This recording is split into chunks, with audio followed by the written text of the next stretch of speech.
Let's get the ball rolling.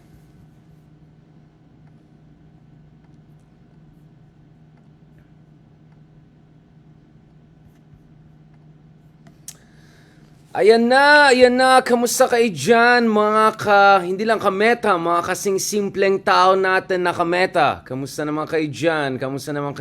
Oh, ito, disclaimer ka agad, screenshot ko lang tong Itong picture na to, hindi ako naglagay ng price tag. Hindi ko alam yung mga totoong presyo ng mga ganito, yung mga McLaren, mga chopper. Kasi tayo, medyo totoong simpleng tao tayo. Medyo konyo, pero totoong simpleng tao. Sa sobrang simple nga, tignan mo guys. Hindi nga natin ma-afford yung kaya tuloy mga Casio lang watch natin na Tiffany. Kasi medyo namamahalan tayo dun sa, kahit yung mga tiso lang na, kahit yung mga tiso lang na Tiffany, medyo namamahalan tayo. Kaya, nagka-Casio tayo guys. Diba? Baka mamaya may magsalita naman sa Rolex na Casio po yan. Proud na proud ako dyan kahit nilait-light ni ano pangalan niya ni Shakira.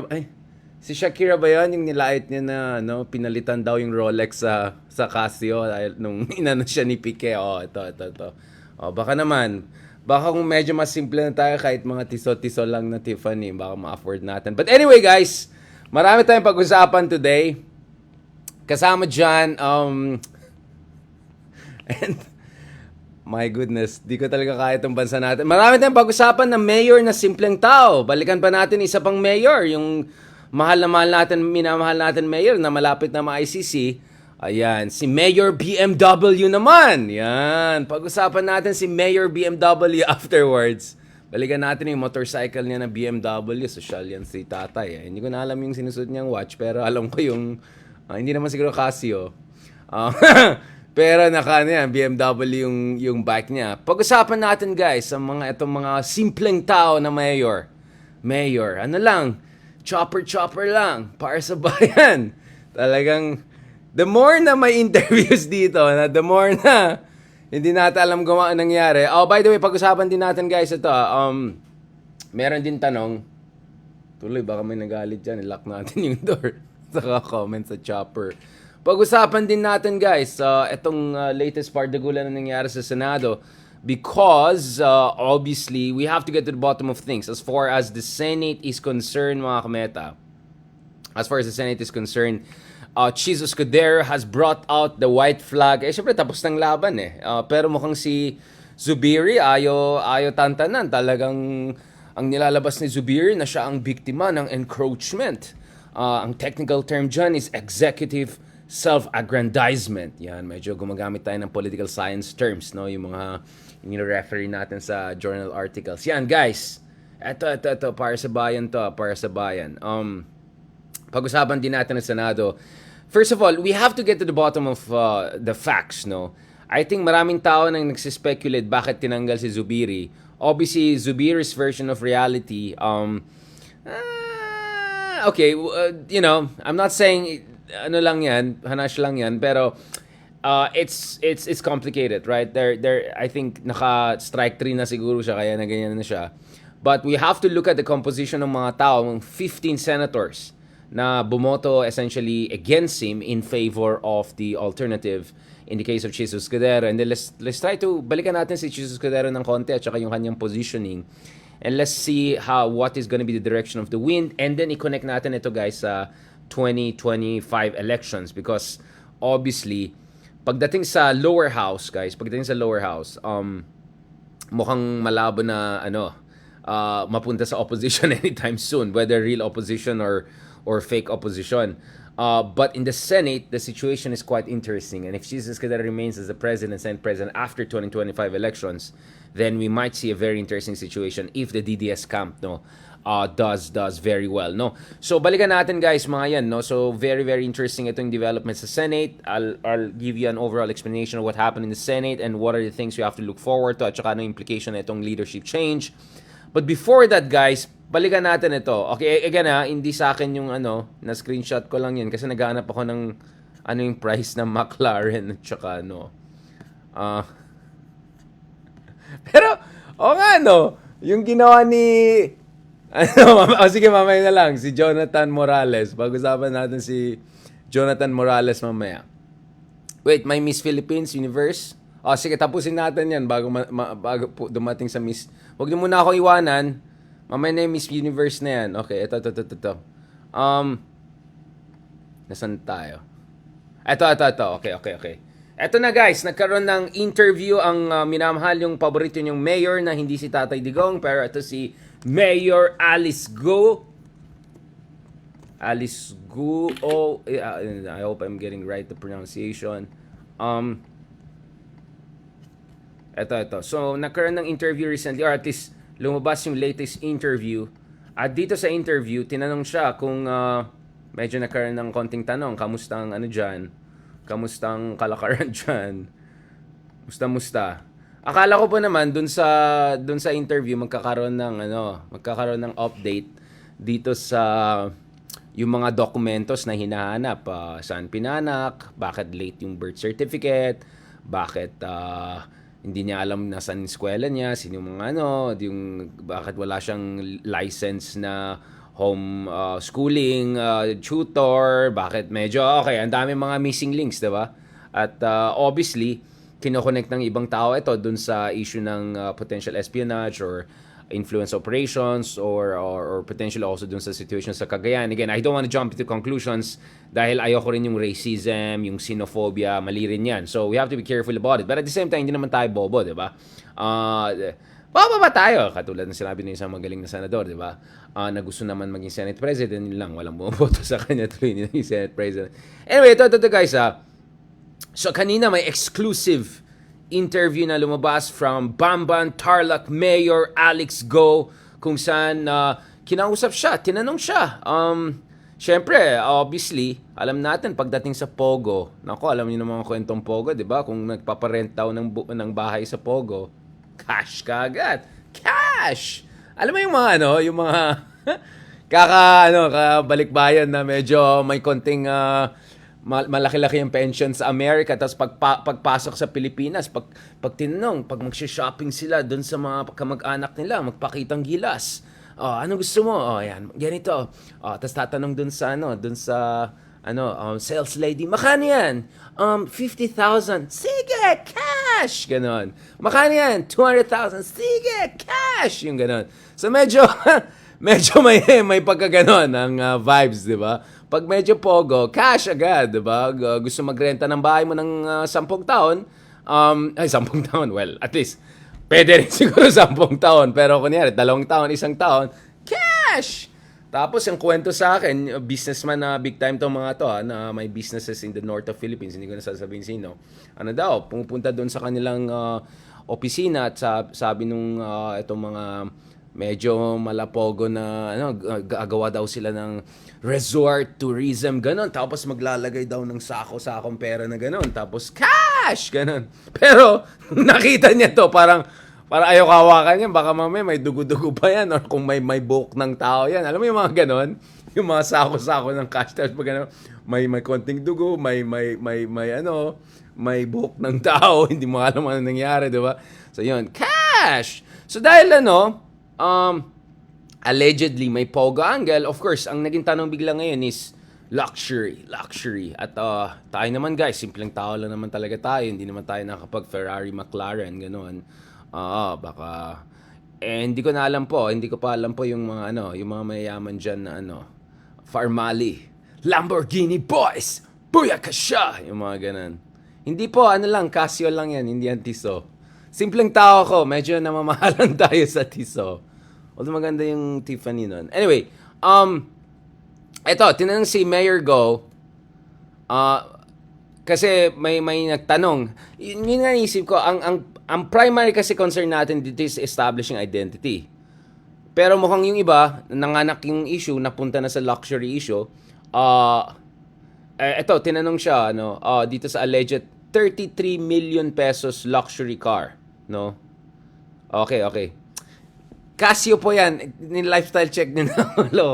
Ito, 33 million luxury car daw na meron daw sila. Pero in fairness kay Mayor, just to be fair to her, sabi na actually it's a show. Car show po yan. Sa Concepcion Tarlac po yan. Yung Mayor po, bakit ang hilig niya magpo? Ganun ba tayo magtagalog? Po ng po? Ayan. Pansin mo parang weird, parang daming po. Hindi naman tayo ganun. Ito, actually sa show, car show po yan, yung sinasabi ng McLaren. Yes, I think around 33 million pesos yan. Roughly around $500,000, something like that. Sa Conception Tarlac daw yun, show lang yan. Nag-entry lang po kami for the car show. Hindi ko po siya sasakyan. Hiniram po namin sa kaibigan kong para i-entry pala lang sa show para maging mas masaya lang po ang mga kababayan namin. I don't own the McLaren. O yan. Yun po yung interview na dun sa kaibigan natin si Karen Davila. So wow. Kaibigan nila may McLaren. 'Di ba? Kotse niya yan, 'di ba? Yun yung kotse ni what's his name? Elon Musk bago siya naging billionaire. Yun yung kotse niya. Ito tinanong sa kanya para ano lang, sa kaibigan lang daw 'yon. Ginawa ko naman konyo yung Tagalog na iba yung Tagalog niya sa akin eh. Sa akin konyo eh. Hiniram po namin sa kaibigan ko para i-entry para lang sa show para parang daming para. Tingnan niyo ang daming para. Ganun ba tayo nagtatagalog? I mean, hindi naman perfecto yung Tagalog ko, pero parang nadadamihan ako sa para dito. Para. Tingnan nyo guys i-textual analysis natin. Tingnan nyo. Direct quote yan daming para. Tama ba yung ganun? Yung tatlong para sa isang sentence. Ito, basahin natin just to be fair, ito po yung tinanong sa kanya kung sa kanya yung McLaren. Okay? Tingnan yung sentence na yan guys. Ayan. Ito. Hiniram po namin sa kaibigan ko, taray ng kaibigan, may McLaren, sino kaya yan? Para i-entry, para lang sa show, para maging mas masaya lang po ang mga kababayan namin. Taray ng mga kababayan nyo dyan, talagang kailangan ng McLaren. Kailangan makita kami, nakikita lang kami ng kahit ano lang, pwede na sa amin eh. Kahit ano lang, tawag doon.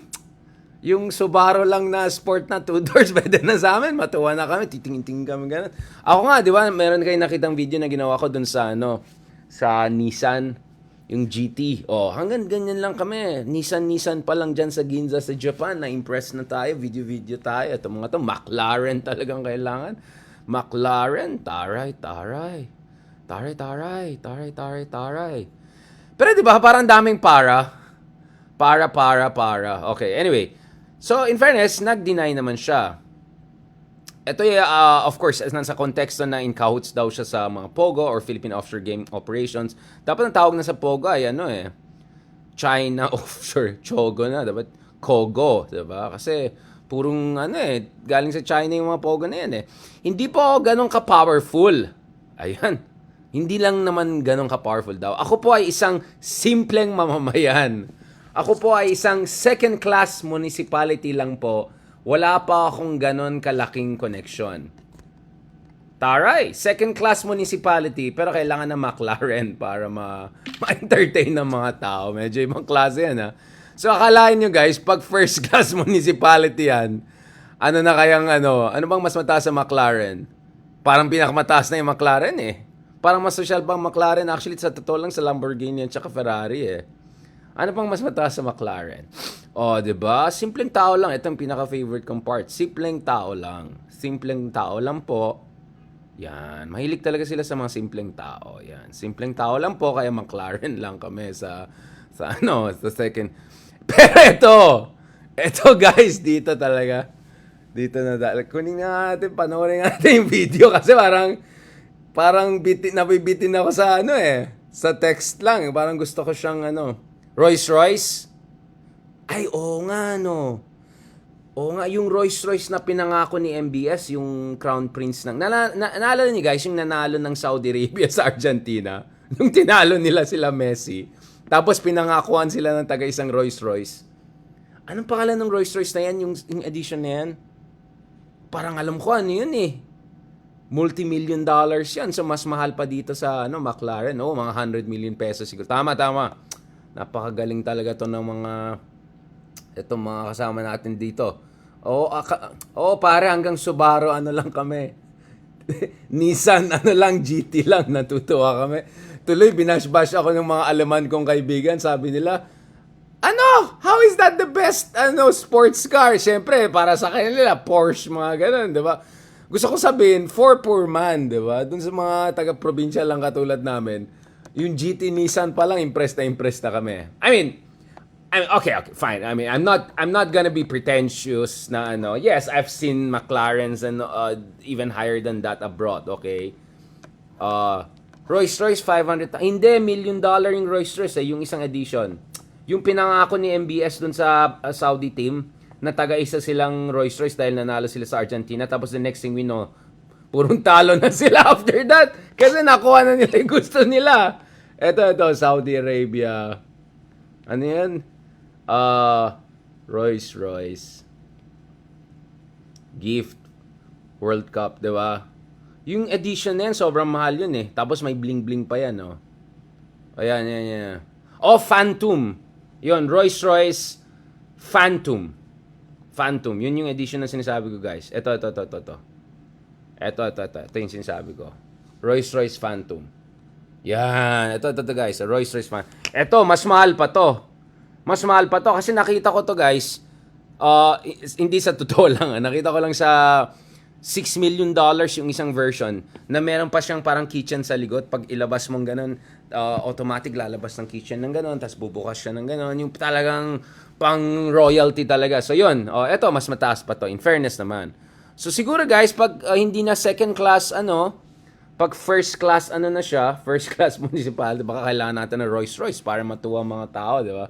Ito yung sinabi ko nung binigyan ng ganun, purong talo na yung Saudi Arabia after that. Hindi na sila nakapag-focus. Ayan, ito yung sinasabi. So, see guys, I know what I'm talking about. Okay, check niyan.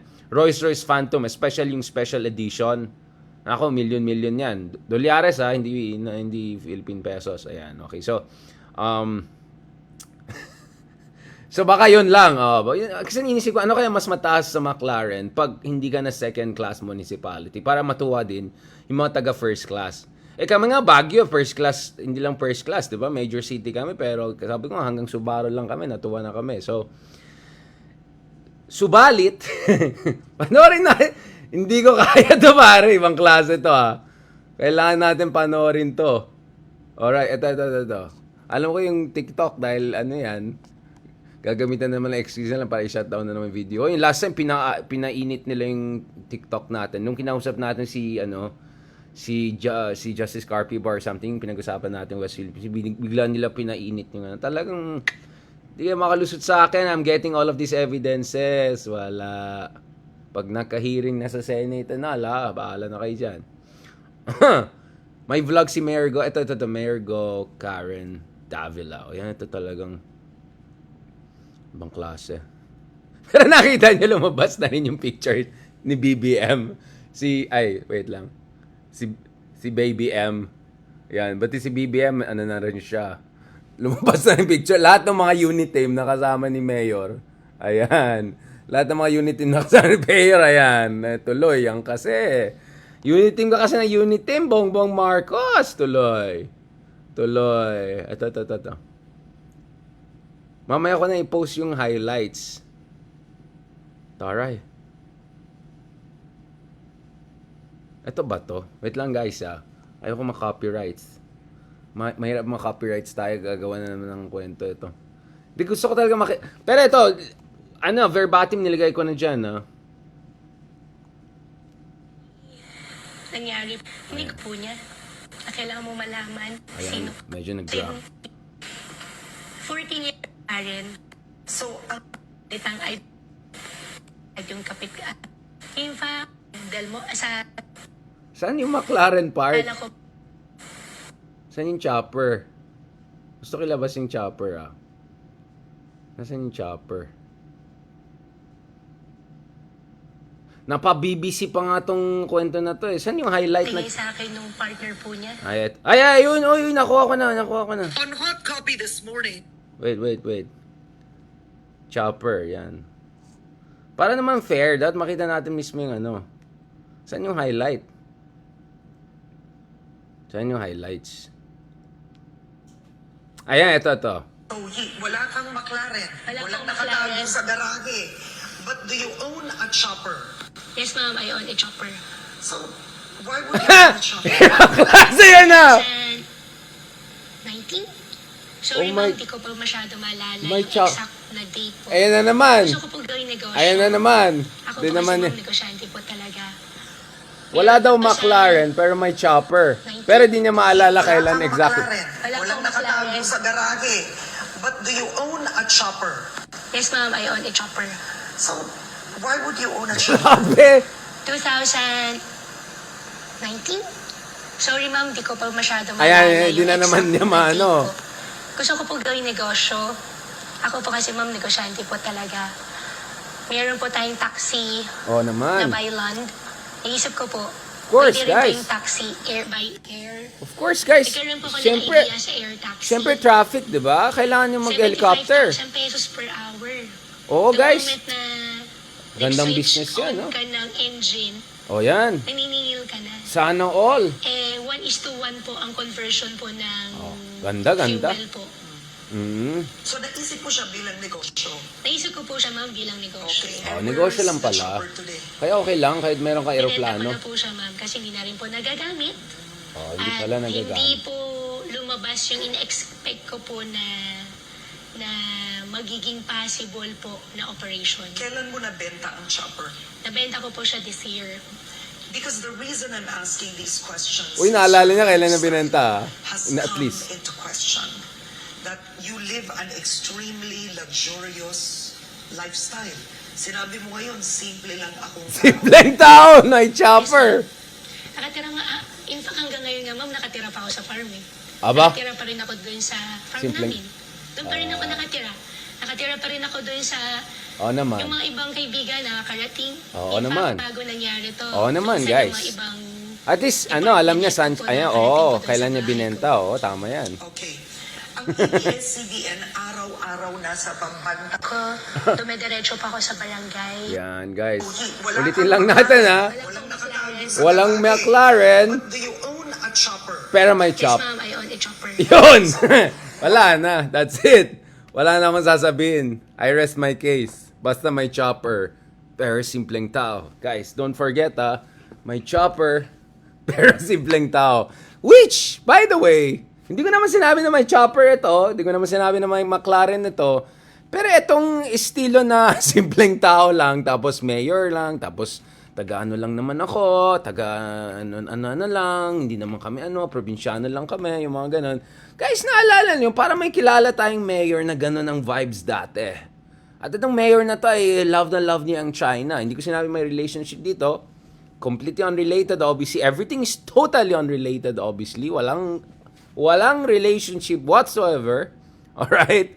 But, biglang naalala ko lang, meron tayong mayor dati. By the way, ito, screenshot ko yan. Hindi ko alam, just to be clear, hindi ko na-confirm yung price ng chopper. Alright, so, yung McLaren, Google nga natin. Meron kaya sa Shopee? Pwede mag-order ng McLaren sa Shopee. Baka pwede. Baka naman. Pwede mag-order ng McLaren sa Shopee. O yan. O baka may pwede tayo mag-order ng Casio ulit ng ganyan. Hindi, wala sa Shopee yan. Makano kaya sa Shopee ang McLaren? Okay. Ibang klase talaga to. Guys, I mean, Chopper Philippines price. Tingnan natin Tingnan natin guys. Magkwentahan tayo dito. Ilocano tayo. Philippines Chopper price. Baka malalabas sa Shopee. Ayan. Ay, iba naman food chopper. Food chopper naman ang lumabas. Sabi ko, baka rang ibang presyo Wala sa Shopee. Iba yung lumalabas sa Shopee. Food chopper ang lumalabas, hindi totoong chopper. Helicopter na lang, lagyan natin. Helicopter price. I-compare natin. I'm sure biglang tumaas yung yung research sa anong presyo ng helicopter versus McLaren. I like the chopper price. Ito guys, ito yung international price, almost $1,800,000. Okay, so hindi naman 130 million, pero medyo malapit na rin doon. Pero ito yung price international, so hindi ko alam yung price sa Philippines. Pero depende rin average model yun yung so umabot pa sa 3 million dollars yung iba. Okay, so Hindi, baka nga. Mukha nga. And new Robinsons R44 cost around $400,000 to $500,000. So, meron pala yung mas mura. O baka naman ito yung kinuha niya. Ito. Ni-research ko. Yung pinakamurang nakita kong price na chopper ay $400,000. Pero ito, Nepal to. Second hand. O, ito $400,000. So, yung mga ganun, 20 plus million, second hand. Dapat ang tinanong ni Ma'am Karen, ano po yung model ng chopper niyo, di ba? So, ito, nakahanap tayo ng mura. So, itong 138 million po ay hindi ganun ka-accurate. Kasi po, meron naman yung version na may nahanap po tayo, hindi naman sa Shopee, pero sa Nepal, may nahanap po tayo, ay presyo po ay mga abot ng mga 20 million. Alright. Hindi naman Bell helicopter yan na 200 million kayo naman. Wala pa daw yung import tax. Yeah, opo. Pero, I mean, I'm just trying to be nice here and find the cheapest possible price. Okay? Ito naman, McLaren price Philippines. Tignan natin. Ay, guys, parang mas mahal ang McLaren pag ganun. 30... Ay, hindi. Iba to. Ano to? Toy pala yan. Hindi to. Sabi, 35 million, 35 pesos. McLaren car price. Ayan. Okay, so sa US, so sobrang mas mura compare sa Philippines yan. Ang presyo po ay $256,000. Oh, wow. So mas mahal yung McLaren. Mali itong itong calculation na to, hindi 33 million.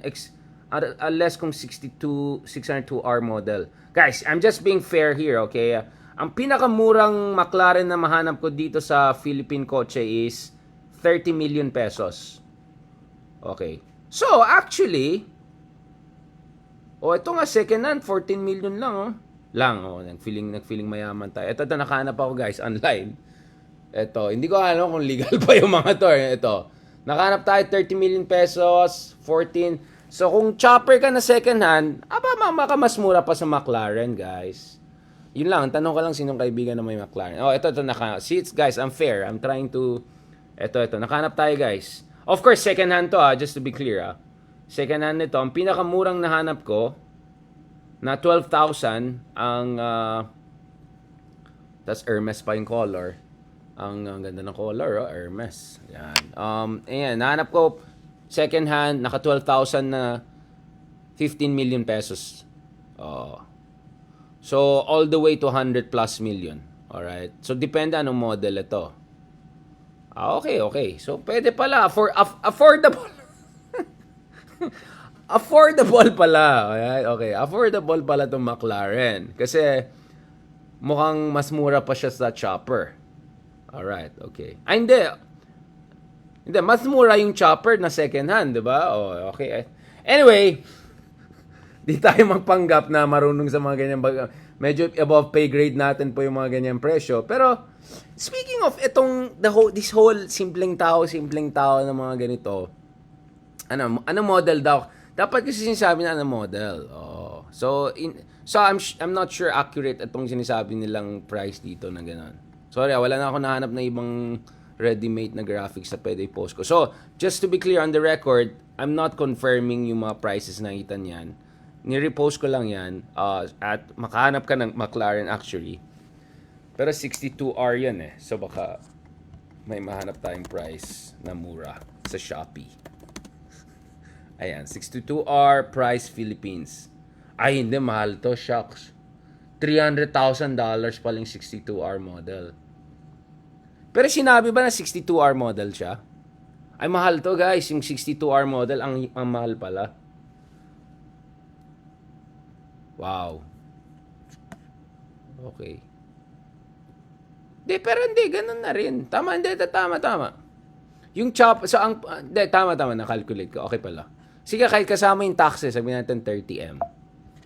Diba? Pero chopper pa rin. But anyways, guys, lumalayo na tayo sa usapan. Nagkakwentaan na tayo. Maka na yan. Sige lang. Nagkakwentaan. Ito. Ang naalala ko, guys, sa mga ganitong simpleng mayor usapan, may naalala kayo na mayor na dating sinasabi, simpleng tao lang siya, ganon. Sabay, ganda ng bike ko. Ibang klase. Gwapo ni Mayor, oh. Etong favorite kong Mayor. Si Mayor BMW Bike. Yun, no? Oh, wala akong sinasabi. Sinasabi ko lang. Di ba? Ano daw siya dati na hindi niya magamit yung ano niya, BMW, ano niya. Yung ano, motorbike. Yan, talaganda ng bike ni tatay, oh. Simpleng tao nga. Talagang mahilig tayo, guys, sa mga simpleng tao na mayor, no? Pansin nyo, guys. Ito yung news, basahin natin yung simpleng tao. Ito. Ang title po ay BMW ko sa PSG na lang. Duterte in tears after Sara gets his motorbikes. Ayan na naman yung mga dramang ga. Kawawa naman si tatay. Kawawa talaga, no? Ito yung kwento daw. Duterte revealed this in a speech during the graduation ceremony motorcycle riding course and safety training sa Davao City. Sabi niya, ako ang nangyari sa akin, kinuha ni Inday lahat ng motor ko. Kawawa naman si tatay. I would not know what made her do it. But yung nga, yung Can-Am ko, yung shadow ko, yung napaiyak ako yung BMW ko, nandoon sa kanya, ang nagdadrive yung mga PSG. Sus Mario Josep talaga yan talaga. Kawawa naman. Ano to? Wait lang. May nakita naman akong Bato de la Rosa. Totoo ba to? Ano na naman to? Si Bato. Ano ba yan? Okay. Mukhang magta-transition na tayo, guys. Parang na-shocks ako dito. Na-shocks ako. May Bato na naman tayo. Anyways, guys. Enough now of this conversation ng mga simpleng tao. Baka uminit lang ulo natin dito. Ang sinasabi ko lang is, meron tayong problema sa ating bayan because meron tayong mga tao na, kunyari, simpleng tao lang sila, the next thing you know, may chopper. Hindi ko sinabi na may kasalanan kung may chopper ka, walang mali. Hindi ko sinabi na masama na magkaroon ng BMW na, na motorcycle ka na. Sinasabi ko lang, ito ng definition po ng simpleng tao sa Pilipinas nowadays. So, lahat ng mayor ngayon, simpleng tao, pero ganun lang. Yung iba, nag-chopper lang. Yung iba, yung kaibigan nila, naka-McLaren lang. Yung iba, naka-BMW bike lang. Wala naman masama. Ang sinasabi ko lang, ito ay bagong definition ngayon ng simpleng mayor. Okay? Simpleng mayor. Alright? So, yun lang sinasabi natin, guys. Which tells you about how ridiculous our situation has become. Na, kailangan naman ng McLaren para magpasaya ng tao sa isang second-class municipality kung saan I'm sure there are more basic and important things to take care of. I'm sure in terms of education, in terms of healthcare, in terms of income, in terms of jobs. Di ba? And then yung mga mayor, naging presidente, pasimple-simple, tapos ganyan yung mga... Siyempre, sasabihin niya, hindi naman niya, ginagamit lang niya dyan sa PSG, simpleng tao lang naman siya, marunong lang naman siya mag-BMW bike, pero wala naman big deal, di ba? Wala naman big deal, guys, di ba? Wala naman big deal. So, yun lang sinasabi ko. Talagang, ay nako, Pilipinas, kailan tayo matuto? Nakita niyo yung campaign na piliin ng Pilipinas, yung ganyan-ganyan. Tapos may sabi, kaya, kung gusto nyo piliin ng Pilipinas, pili muna kayo ng matinong leaders para matino-tino yung bansa natin. Kasi hindi natin mapipilit yung ibang kababayan natin na piliin ng Pilipinas kung talagang walang matinong trabaho, dahil, alam niyo na, lahat ng mga kakulangan at saka problema sa ating bayan, di ba? Anyway, balikan natin ito mga kamets.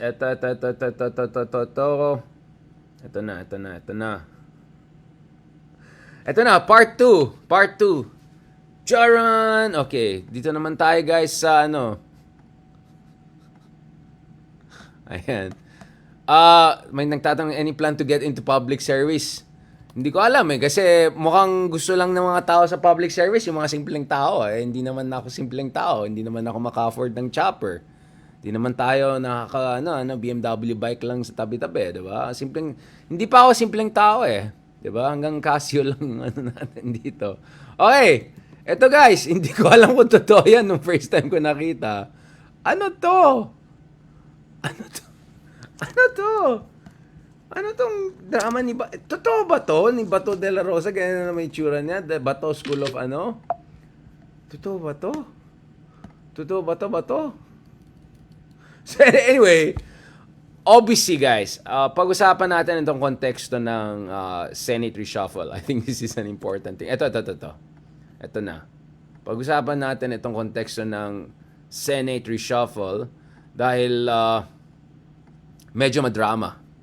Medyo madrama kasi may mga nagsisisi na ang may kasalanan daw na natanggal si Zubiri ay dahil dun sa hearing ni Bato. Alright? Dun sa hearing ni Bato sa ano bang how can I call it, guys? Yung Marites hearing, whatever. Okay, speaking of Marites hearing, i-remind ko lang guys sa inyo yung nangyari sa Marites hearing. Mr. Chair, how can we be sure the May nag-comment. video Ito daw ang ultimate reverse uno. is totally unedited? Knowing this Ito, balikan natin guys ha. Reverse uno daw yan. We will seek the expertise of the applicant. Ayan na. Alam nila yan. Ayan. Ay. Ay, Wait. Shucks, baka magkaroon tayo ng ano dyan. Tawag doon na copyright dahil sa music. Alam mo naman tayo, mahilig tayo sa Narcos movie and all kasi nakakatawa yung music na. Saan ko mahanap yung walang music ng version? Pinost ko yata dito. Yun talaga si Jonathan Morales, ni-reverse niya, balik sa'yo. Sinong convicted sa atin, di ba? Ginano niya kaagad. Kaya yon, tuloy talagang the best yung nangyari talaga nun. Anyways, guys, so, may mga tao na sinisisi si Bato, yung hearing ni Bato, na natanggal daw ito si Zubiri. Let me just be very clear, Hindi ko sinasabi na walang kasalanan yung hearings ni Bato. Pero medyo matagal-tagal na itong usapin pangpatanggal kay Bato. Ito to. Mr. Chair, how can we be sure if the Ulitin video natin that is going to be presented before the committee is totally Ito yung reverse unedited? uno, guys. we will Knowing this person who has a lot of criminal records, Mr. Chair. we will seek Tingnan niyo naman si Bato kampante pa siya dyan. Akala niya, nakalusot na siya. putol-putol Oo, o unedited yan. Oo naman. So, yung buong recordings mo, okay lang sa'yo kung papuntahin mo sa... Hindi niya na-anticipate yung sagot ni Jonathan. Recording. If it's okay with you. Your Honor, Your Honor, ay parang naman po sa maganda yung sinabi ni Hindi niya na-anticipate yan Jinggoy Estrada patungkol sa akin. Para namang ako talagang hinuhusgahan. Ako yung may kaso pa lang at hindi pa napapatunayan sa hukuman. Ayan na! Hindi kagaya po Si Bato! No! Wala na! Wala. Yan, nagbabalgang. Tama yung sinabi, nagbabalgang yung nangyari dyan. Your Honor, So, hindi ko alam kung totoo itong na to, yung picture ni ni Bato. Nag-reverse uno kaagad. Arang, bakit? Ako nga, ikaw nga, Talagang nag-reverse uno yan. Talagang the best yun, Reverse uno. Talagang pupunta na gano'n. Nag-counter-punch agad. Reverse uno. Yun, talagang... So, may mga nagsasabi na baka may kinalaman nito sa pagpa-fire kay Zubiri bilang bubble gang.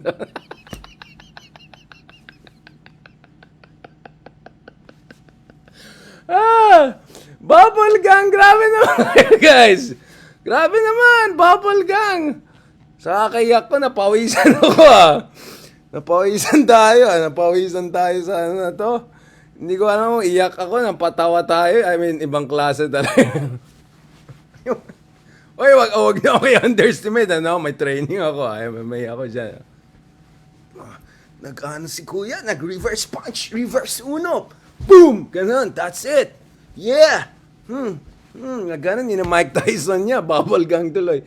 Now, di umano, may kinalaman daw to. Sa pagpatalsik kay kuya. Okay? Oh, ito yung title ng politiko. Gusto ko tong politiko. Kaya kinukuha nila si ano, 'di ba? Si Alden Ronald Llamas, who by the way will join us later this week. I needed some time to myself, all right? Bago sumali. Uy, ang ganda ng watching ko 'yan. Ano ba 'yan? Okay. Anyway, bago natin, ang ganda ng ano, talaga nag-flex pa siya ng ganun, ha? Oo, sige. Ito daw. Ang title, Hinudas si Migs. De La Rosa says he prayed before voting for Cheese Escudero. Ayan. Senator De La Rosa said he sought divine guidance before switching sides from Senator Zubiri to the camp of now Senate President Escudero. Ito, yun daw ang sinabi niya, alright? I've been praying every night at kahapon bago ako malis sa bahay, kasama ko asawa ko, mga anak ko, nag-pray, ganyan, no regret on my part. Okay, sabi niya, okay. My commander, I'm sorry. Ito yung sinabi ni Zubiri. De La Rosa that he tried to fight for Zubiri until the end. Aba, sabi na, my commander, I'm so sorry. I failed to win the war for you. Kaya ako napaiyak, hindi naman dahil sa sama ng loob. Nahiya ako sa kanya dahil hindi ko naipanalo ang giyera para sa kanya. Yeah, but, okay, you cannot convince other people to vote for Zubiri, but you voted, but you didn't have to vote for the other side, did you? Di ba? Di ba kung ganito, kung may gusto kang tao, di ba? May gusto kang tao na mananatili bilang leader, tapos hindi mo nakuha yung loob ng iba, boboto ka sa kabila? Hindi, di ba? Ang gagawin mo is, you'll stick to that kahit matatalo ka, di ba? Yun ang gagawin natin, di ba? I mean, I don't know, man. I don't know about this. Ito, labas natin yung listahan ng mga bumoto. Alright. Itong 15 senators. Labas na yung... So, ito yung nilabas ng Philippine Center for Investigative Journalism kanina. Mamaya na tayo mag-reverse uno. Ay, naku, ang Pilipinas. Ano talaga mangyari sa ating bayan? Okay, so ito related tong dalawang topics natin today. Yung isa pa simple style ng iba dyan ay sasabihin nila simpleng tao sila. Yung pasimple naman ng iba dyan is drama-drama sila. Drama-drama sila. At ito guys, I'm all for people who are pious. I'm all for people who are into prayers. I'm all for people who have faith in the Almighty and all of that. Okay? 100% for that. Ang ayoko lang yung pinopolitika ang mga bagay-bagay tapos in-invoke mo pa ang Biblia or in-invoke mo pa yung ang Diyos, 'di ba? And especially when meron questions around what the heck is happening here. Okay? So ito ito yung 15 senators guys na bumoto. Okay, kay Cheese Escudero. All right? So Cayetano, haba? Cayetano. Ganda talaga. Ay. Ganda talaga na natin. Ganda talaga, labas ko lang natin dito para makita rin ng Cayetano. Ganda talaga ng Senado natin, very competitive. Malapit na maging 3 pa yung isang pamilya. Ito yung 15 senators. Ito. Alright, Cayetano. Aba! Bato! Di ba sabi ni Bato, till the end, I'll fight for you. Biglang nag-vote sa kabila. Jingoy Estrada, alright. Bongo, Lapid, Aimee, Revilla, Tolentino, Idol Raffy Tulfo. Ayan, away na naman tayo ng mga Bakit nagsama ang mga di ba? Robin Hood Padilla. Yun, ito talaga the best yan. Expert yan sa constitutional amendments. Yan. Grace Poe, Cynthia Villar, and then yung isa pang Villar, Cayetano. Ayan. Yung isa baka maging 3 pa. So, ang 6 na hindi bumoto sa kanya ay the good one, J.V. Ejercito. Ito, isa pang the good one naman dun sa family niya, Nancy Binay, Sonny Angara. Ito, na-interview natin recently, panorin niya, si Sherwin Gatchalian. Ito si Lauren Legarda, Joel Villanueva. 6 lang bumoto kay Zubiri, and then 2 na minority ay nag-abstain na lang kasi ayaw nila sumali sa Bardagulan and all of that. So, as you can see guys, kayo na lang humusga kung ano nangyari kay Bato. Kasi kung sabi niya, he'll fight till the end and then biglang bumoto sa kabila, hindi ko na alam tawag dyan. Sa pagkaalam ko, fighting till the end ay hindi yung mag-switch ka sa kabila. Ang fighting to end is, kahit talo yung side mo, go, at least you still stick to it. But, ganun naman. Siyempre, simpleng tao naman din si Kuya. I'm sure simpleng tao rin siya. Siguro ganun ang gawain ng mga simpleng tao, di ba? Quote and quote, simpleng tao ng mga politiko. Now, so what on earth really happened here, guys? What on earth really happened here? Ano ba talaga nangyari? Bakit natanggal si Zubiri? The Zubiri version is, there was executive self-aggrandizement. Sa madaling salita, pine-pressure out siya ng powers that be, which more or less is BBM, right? Which more or less you would assume is Malacanang. So yun po yung version niya, na natanggal siya dahil na-pressure siya. Alright? Which obviously, interestingly, kanina, you had a statement by no less than, labas natin dito, si former Senator,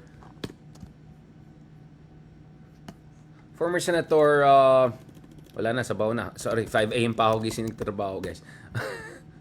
Sa alis pa tayo. Si former Senator De Lima, alright, may statement siya about na kung totoo itong sinasabi ni Zubiri na ang nagpaalis sa kanya is Malacanang or something like that, that means yung sinasabi na separation of powers, independence of the Senate ay questionable. That's a questionable claim. Alright? Because, remember, dapat co-equal branches of the government. So, para sa akin, two problems emerge, if yung position ni Zubiri is the ultimate explanation. Bakit? Number one is, kung magaling kang Senate President, bakit ka pumayag na paalisin ka ng Malacanang, right? Or powers that be, right? Because you are supposed to assert the independence of the Senate, di ba? Kung Senate President ka, ang trabaho mo dyan is to assert the independence of Senate. You have to have a working relationship sa gobyerno on issues that you agree with as a matter of conviction, principle, and for matters of national interest. So, ang unang tanong ko is, kung ang issue dito is interference by the other branches of the state, then dapat pumalag ka. Dapat lumaban ka. Dapat nilabas mo noon pa, di ba? Dapat noon pa lang, nilabas mo na yan. So, yun ang maging unang sagot ko dyan. Pero yung pangalawang sagot ko is actually parang weird because if you look at the composition of people who voted against him, So wait lang, ilabas ko lang itong itong statement ni Senator Laila De Lima. Wait lang, para lang makita nyo. Kasi interesting, nag-weigh in na rin yung totoong opposition dito sa issue na yan, di ba?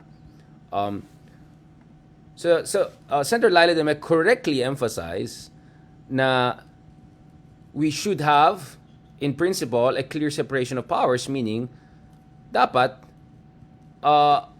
nag-assert ng Senate ng kanyang independence from the administration. Kaya ang statement ni Laila De Lima is, it is always unfortunate when the Senate leadership changes just because the outside leadership does not cater enough to Malacanang. But the reality of our politics is such that despite a bicameral Congress theoretically independent of Malacanang, the Senate President, a Senator, and the Senate can only go so far in not doing Malacanang's bidding. I experienced this firsthand when I investigated Duterte's extrajudicial killings. I was stripped of my committee chairmanship and worse, imprisoned and severely vilified. That was, of course, far worse than a mere leadership ouster, but the issue remains to be independence of the Senate and the Senator's willingness to fiscalize the executive branch. So in short, sinasabi niya, dapat lumalaban ka, dapat you stand up. As such, Malacanang getting its way every time with the Senate is not a good thing as it goes against the very principles of checks and balance and separation of powers. So yun po yung position ni Senator Laila De Lima. As I said, yes, I agree in principle na if indeed this were really a Malacanang pressure, because di umano, 'di ba? Nainis sila doon sa hearing ni Bato, ganun. At some point, the Senate has to stand steadfast to defend its independence from Malacanang. So yesterday's Senate leadership change was not one of those days when it did. So, ito yung position ni Senator De Lima is, I think, now the official spokeswoman of the Liberal Party, right? Of one of the last independent, legit, opposition, right? We can have a long conversation if they're doing well or not, but ibang usapan na yan. So, this is the position of Senator Leila De Lima, meaning she's giving benefit of the doubt dun sa argument ni Zubiri na na-ease out siya ng Malacanang, na this was a Malacanang orchestrated counter move dahil ang implication is hindi sila natuwa dun sa nangyari sa hearings ni Bato. Except I have a slight problem with this version. By the way, I completely agree with Senator Leila De Lima. As a matter of argument and principle, dapat talaga separate ang Senado. So dapat, kung ikaw ay Senate President, ay lumalaban ka. Except I have an issue with the premise. Because, tignan nyo guys, sinong bumoto against Zubiri?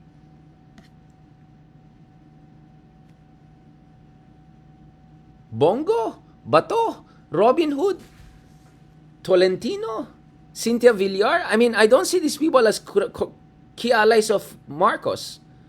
Jinggoy. Si Duterte ang nagpaano dun, di ba? So, I don't know. Bong Revilla. These are not Marcos allies, last time I checked. Rafi Tulfo is not a Marcos ally. He's his own guy. So, baka may aspeto dito na si Zubiri I felt pressure or anything like that. But if you look at who voted against him, marami DDS yan, for the lack of better term. Diba? I mean, diba?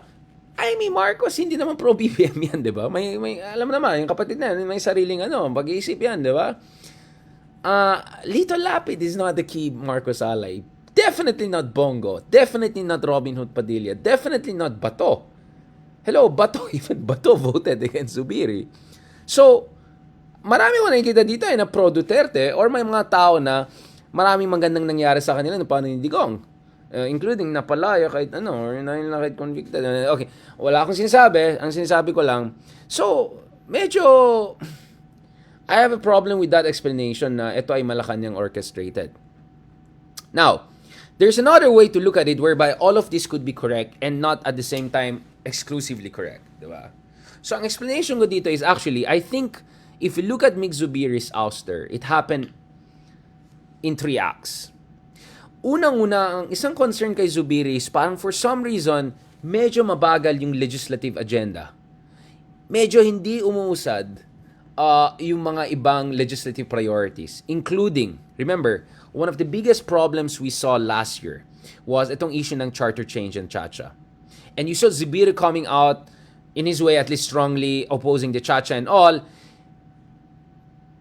And the reason why Zubiri opposed the Chacha, because ang sinasabi niya is hindi kailangan ng Chacha dahil meron na tayong mga pinasang batas na magpapalaya ng ating ekonomiya in a sense of, reducing restrictions on foreign direct investment, etc. At sinabi ni Zubiri dyan is, ang kailangan natin dito is formalize and finalize itong implementing rules and regulations, RRR. Not to mention, there were also a number of other legislative agendas na dapat na finalize nung panahon ni Zubiri, but for some reason medyo hindi eh. So I think the first act was some sort of disappointment dito sa, for the lack of better term, gridlock or inefficiency in terms of legislative agenda advocacy, and also yung, I would say, retreat on the issue of charter change. Because on the issue of charter change, tama po yung mga ka-TikTok natin dyan, even people like Jesus Cedar, etc., are not necessarily bentang-benta dun sa issue ng charter change. So, first of all, there is a big concern dito sa efficiency and also holding the ground. Because we saw, Zubiri coming out and saying we are not gonna allow the lower house to bully us, essentially, ganun-ganon. Tapos yung away nila ni Romualdez. So that was already the first act. But that first act was already bleeding into second act. And that second act is not only nagkaroon ng hidwaan with Romualdez over the charter change issue, and I don't think BBM was 100% on Romualdez side and disappointed at Zubiri. But nevertheless, doon parang nakita natin na may konting, medyo nag-alienate na si Zubiri. Because on one hand, he didn't take a categorical strong stance doon sa charter change And then he tried to preempt the charter change issue by saying, okay, we'll just pass something else na economic provisions lang. But wait, di ba your position was hindi naman kailangan? Ngayon, biglang, sige, gawin natin yun para walang charter change. So, ano ba talaga? And then, in the midst of that, sa pagkaalam natin, nagkaroon ng hidwaan talaga with Romualdez, who was pushing for a charter change. So, doon pa lang, medyo may strike 1. But that led to the strike 2. And the strike 2, guys, was, in my opinion, the Quiboloy issue. Because if you look at the Quiboloy issue, sobrang hands-off si Zubiri, 'di ba? Even when na klarong-klaro na si Quiboloy, hindi nirerespeto yung Senado, hindi nirerespeto yung subpoena, etc. Hanggang doon, medyo ganun-ganun pa rin si Zubiri. Very, very hands-off siya. At kung maalala nyo, doon sa isang podcast natin with Secretary Llamas, among others, pinag-usapan natin na baka yung isang dahilan na ganun siya kay Quiboloy is yung delaying tactics, yung hindi decisive yung intervention, is because there's the Mindanao factor. Of course, you know that Senator Zubiri has a Mindanao base, di ba? Which is an issue I also raised kahapon with Justice Carpio. So, I think there were a number of people who were also not very happy because, as they say, when you don't make a stance, you piss off both sides. Right? When you're not decisive, you alienate both sides. As Margaret Thatcher put it, if you stand in the middle of the road, you're gonna get hit by both sides. So, sa palagay ko, that also did not help. And that's why, actually, for a while pa lang, narinig na natin si Zubiri ay pinapaalis na. And let's not forget, Zubiri became the Senate President quite surprisingly because people saw Cynthia Villar or other senators as potential frontrunners. So, his rise to power to begin with was like, and then you had already itong Act number 2. And then came this Bato hearings and all of that, which is like crazy. Siguro may mga nagsabi na, sige, yung first hearing ni Bato, sige, hayaan natin, pagbigyan natin si Jonathan Morales type mga ganun, let them have their feast day. But, I think the very first hearing, naging klaro na something is really off and weird here. And then, nagka-second hearing, and then, nagka-leche-leche na. So, I think by this time, wala na talaga, wala ng confidence. And I think this was also the time na each side had a reason to abandon Zubiri. So on one hand, yung iba na-alienate sa kanya because they felt he was not decisive enough, he was not stopping or putting the, drawing the line doon sa clown show. Doon naman sa kabila, siguro feeling nila, they need someone na mas pabor sa kanila, or at least bukas doon sa kanilang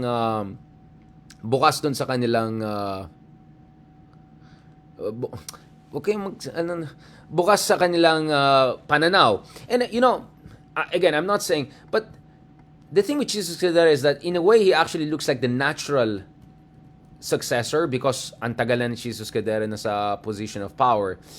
But at the same time, if you look at it, dun sa mga bumoto sa kanya, they wouldn't really feel bad about Jesus. In fact, they have a reason to support Jesus because on some key issues, Chi's position is not too far away from the DDS camp. I'm talking about particularly in the US case. So for instance, Bato's position on EDCA and Escudero's position on EDCA both were critical in their own ways. And as you see, Escudero recently was warning against over-relying on US. Oh, of course, I completely agree with us should not over-rely on the US or anyone for that matter.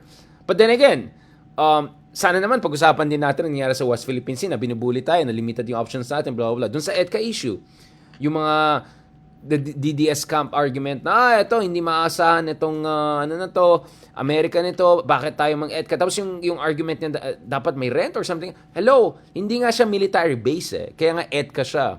Bawal yung military. So kaya for me hindi So respectfully I disagree with Justice Carpio's explanation kahapon that siguro this was really about the whole Bato clown show.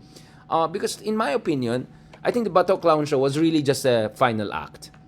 And it's interesting that Bato, Bongo, Amy Marcos, lahat ng mga yan ay sumuporta kay Escudero. And is it just a coincidence that Escudero also has certain points of view that quite align, if not perfectly align, with their position, right? Interesting. Now, obviously, what is the big picture here, right? Ang big picture dito is, if next year, manalo ulit si Bato, which is increasingly likely, mukhang for all of the we can say about the whole Jonathan Morales whatever. Mukhang gumana sa kanya yan. And I won't be surprised his numbers are actually going to be better in the surveys. I heard this even from other senators who said, ang basa nila dito is this is actually helping Bato's re-election. Bongo is more than certain. Ang only question is going to be number 1, 2, or 3. Siguro number 2 or 3. Malaking chance.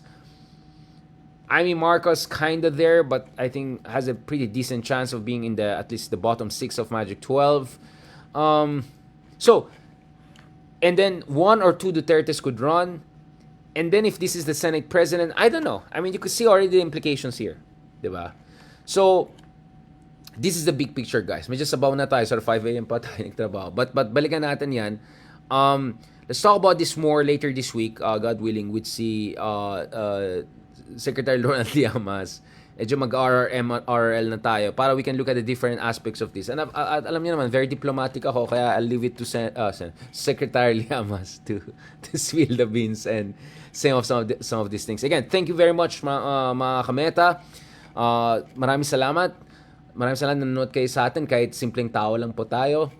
Kahit ano lang, Casio lang po yan, ganun. Magko-comment pa yan. On that note, mga simpleng tao na nagfo-follow sa atin, baka naman gusto niyo magpadala ng stickers at stars or baka naman, 'di ba? At yung mga second class municipality na mahilig makita ng McLaren para matuwa-tuwa, baka naman gusto rin niyang padaan yung mga McLaren dito, 'di ba? Para sa syudad namin, 'di ba? On that note, thank you very much, guys. God bless and talk to you soon.